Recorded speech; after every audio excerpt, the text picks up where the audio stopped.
दोस्तों, welcome to my channel Noor classes. आज फिर मैं आ गई आप लोग के लिए लेकर के एक न्यू क्लास जिसका टॉपिक है विश्व का भूगोल। आप लोग सबको जानते होंगे, जिसने मेरी पिछली क्लास देखी होगी उसे पता होगा कि भारत का भूगोल का जो क्लास था वो मैंने एंड कर दिया है। 173 क्वेश्चन था और ये क्लास है विश्व का भूगोल।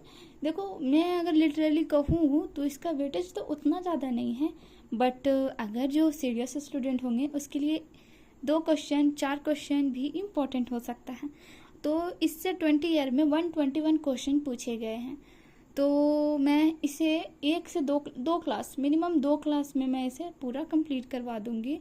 अब PYQ है तो आप लोग सारे क्लासेस देख के आप लोग को पता ही चल गया होगा कि रिपीटेड क्वेश्चन पूछे जाते हैं।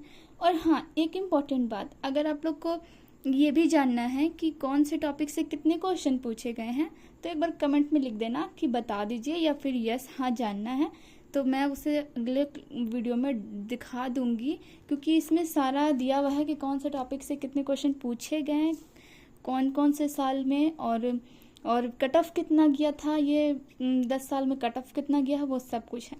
तो एक बार अब बस आप लोगों को बताना है। तो हम लोग शुरू करते हैं आज का नया क्लास विथ फुल जोश एंड फुल जोश, ओनली फुल जोश। तो आज की क्लास है हमारी विश्व की भूगोल। देखो, इसमें अगर मैं कहूँ कि इतना भी ज़्यादा इम्पोर्टेंट नहीं है तो डोंट बी सीरियस, और डोंट बी ये कि इस इम्पोर्टेंट नहीं है तो हम लोग क्यों पढ़े, जो वेटेज है उसी को पढ़ना चाहिए। बट आप लोग को जानकारी के लिए बता दूं कि वेटेज वाला तो सभी पढ़ते हैं। अगर हमें रेयर जो कम पूछता है अगर वो भी पता हो तभी तो हम अपने सिलेक्शन की तरफ आगे बढ़ पाएंगे, है ना। तो आज का पहला क्लास है 70वीं BPSC का री एग्जाम का। तो क्वेश्चन नंबर 1 पे हम लोग आते हैं। ये कह रहा है कि दक्षिण अमेरिकी महाद्वीप का सबसे प्राचीन पर्वत कौन सा है। तो ये है ऑप्शन नंबर ए, पैकारेमा। आते हैं क्वेश्चन नंबर 2 पे, कौन सा देशांतर कनाडा तथा अलास्का को अलग करता है। तो ये है 141 डिग्री पश्चिम। ऑप्शन नंबर इसका हो जाएगा डी। ठीक है, क्वेश्चन नंबर हम आते हैं 3 पर। देखो, इसमें अंडरलाइन किया हुआ है, then you have to read. इसका एक्सप्लेनेशन आपको रीड करना है ताकि आपके टॉपिक बिल्कुल बेहतरीन तरीके से क्लियर हो जाए। आते हैं क्वेश्चन नंबर 3 पे, निम्न में से कौन सा यूरोप का खेल का मैदान कहा जाता है। तो उसे स्विट्जरलैंड को कहा जाता है। ऑप्शन नंबर बी राइट हो जाएगा। क्वेश्चन नंबर 4 कह रहा है, एशिया माइनर के भूमध्य सागरीय तट पर स्थित पर्वत श्रेणी कौन सी है। तो ये है टारस। ऑप्शन नंबर सी बिल्कुल करेक्ट हो जाएगा। आते हैं क्वेश्चन नंबर 5 पर, उत्तर पूर्वी भारत का स्कॉटलैंड कौन सा है। तो उत्तर पूर्वी भारत का स्कॉटलैंड है हमारा मेघालय। ऑप्शन नंबर डी एकदम राइट हो जाएगा। क्वेश्चन नंबर 6 पे आते हैं कि चंद्रमा की सतह पर कोई वातावरण नहीं है क्योंकि। अब बताओ, ऑप्शन नंबर इसका बी होगा, क्योंकि देखिए गैस अणुओं का पलायन वेग उनमें वेग के मूल माध्यम वर्ग से कम होता है। ठीक है, आते हैं क्वेश्चन नंबर 7 पे, निम्नलिखित में से कौन ऑस्ट्रेलिया महाद्वीप से संबंधित नहीं है। तो वो है सेलिवन घाटी। ऑप्शन नंबर डी एकदम राइट हो जाएगा। ठीक है, अब आते हैं क्वेश्चन नंबर 8 पे। मैंने और भी बहुत सारे ये टॉपिक्स और ये मतलब नोट्स बना रखे हैं, तो मेरे शॉर्ट्स में आप लोग वो सब नोट्स को देख सकते हो। अपलोड किया है मैंने अभी जल्द में, स्ट्रक्चर ऑफ एटम का अपलोड किया है नोट्स, तो आप लोग वहाँ भी देख सकते हो। ठीक है, शॉर्ट नोट है जिससे आपको बस एग्जाम की जानकारी मिल जाएगी। वैसे तो अभी क्लास आएगी आपकी, इसके बाद हम सोच रहे हैं ना कि अर्थव्यवस्था को उतना वेटेज देना है, ये नहीं कि नहीं देना है, बट साइंस का 30 क्वेश्चन आता है तो मैं सोच रही हूँ पहले मैं साइंस कंप्लीट करा दूंगी, उसके बाद अर्थव्यवस्था। ठीक है, अब हम लोग आते हैं क्वेश्चन नंबर 8 पर।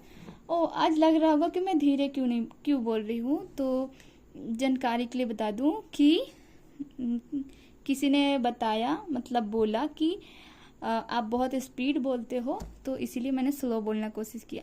देखो, ये मत सोचना कि मैं स्पीड क्यों बोलती हूँ, रीज़न ये होता है कि मुझे कम टाइम में ज़्यादा क्वेश्चन कंप्लीट करवाना होता है, इसलिए मैं स्पीड बोलती हूँ। अब धीरे बोलूँगी तो कम क्वेश्चन होगा, तो फिर भी मैं कोशिश करूँगी ज़्यादा क्वेश्चन कराने के लिए, क्योंकि हमारे पास टाइम है नहीं। अगर जैसे आपको किसी को स्पीड सुनना होगा तो वो स्पीड बढ़ा लेंगे, न तो किसी को धीरे सुनना होगा तो स्पीड कम कर लेंगे। आज तो फ़ोन में हर तरह का फीचर है। ओके, अब आते हैं क्वेश्चन नंबर 8 पे। निम्नलिखित विकल्पों में बेजोड़ जोड़ी का चयन करें, तो वो है option number B, Kalahari America. ये अनमैच है। अब मैच को देख लो। अब मुझे ये इम्पोर्टेंट लगा था तो मैंने स्टार मार्क अपने लिए भी किया, तो आप लोग के लिए भी कर देती हूँ। मैंने अपने नोट्स में किया। देखो, गोबी मंगोलिया और चीन के बीच में है, ठीक है। कालाहारी अफ्रीका में है, जो कि यहाँ अमेरिका लिखा था, इसीलिए ऑप्शन गलत हुआ, ठीक है। थार भारत पाकिस्तान के बीच में है, और सहारा देखो अफ्रीका दुनिया का सबसे गर्म मरुस्थल है। अगर बोलो इससे क्वेश्चन आएगा तो आप टिक नहीं कर लोगे, क्यों नहीं।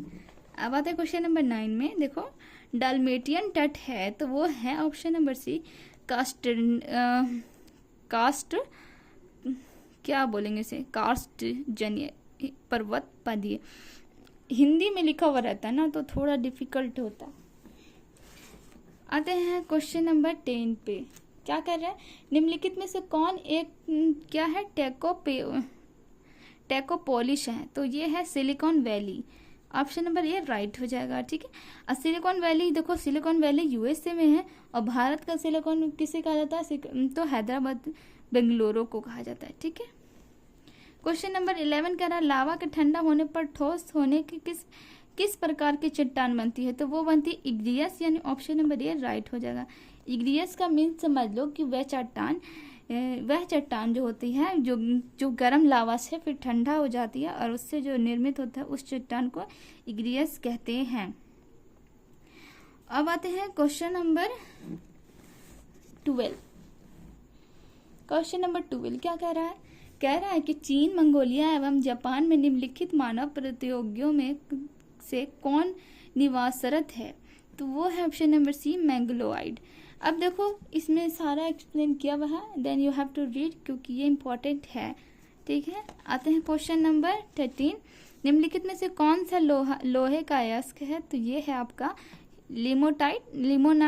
लिमोनाइट, यानी ऑप्शन नंबर सी एकदम राइट है। हम लोग आते हैं क्वेश्चन नंबर 14 क्या कह रहा है कि निम्नलिखित में से किसकी कक्षा अत्यधिक लंबी अंडाकार है, तो ये है अपना कॉमेट। ऑप्शन नंबर बी एकदम करेक्ट है, ठीक है। आते हैं क्वेश्चन नंबर किस पे, 15 पे। 15 क्या कह रहा है कि निम्नलिखित शहरों में से कौन से सीन नदी के किनारे है। अब सीन के नदी के किनारे पेरिस है, ऑप्शन नंबर ए एकदम राइट हो जाएगा। क्वेश्चन नंबर 16, निम्नलिखित में से किसके साथ साथ एंडीज फैला हुआ है, तो ये है ऑप्शन नंबर डी, दक्षिण अमेरिका का पश्चिमी तट पे। देखो, एक बात बता दूं कि जो मेरी अगली क्लास आएगी तो इसी की आएगी, उसके बाद की क्लास जो आएगी साइंस की आएगी, जो कि इतनी इंपॉर्टेंट होगी। 30 क्वेश्चन आता है साइंस से, और पीवाईक्यू करके जाने के बाद 25 आपका करेक्ट होगा, ये मेरी गारंटी है। अगर आप लोगों ने पीवाईक्यू को अच्छे से देख लिया तो।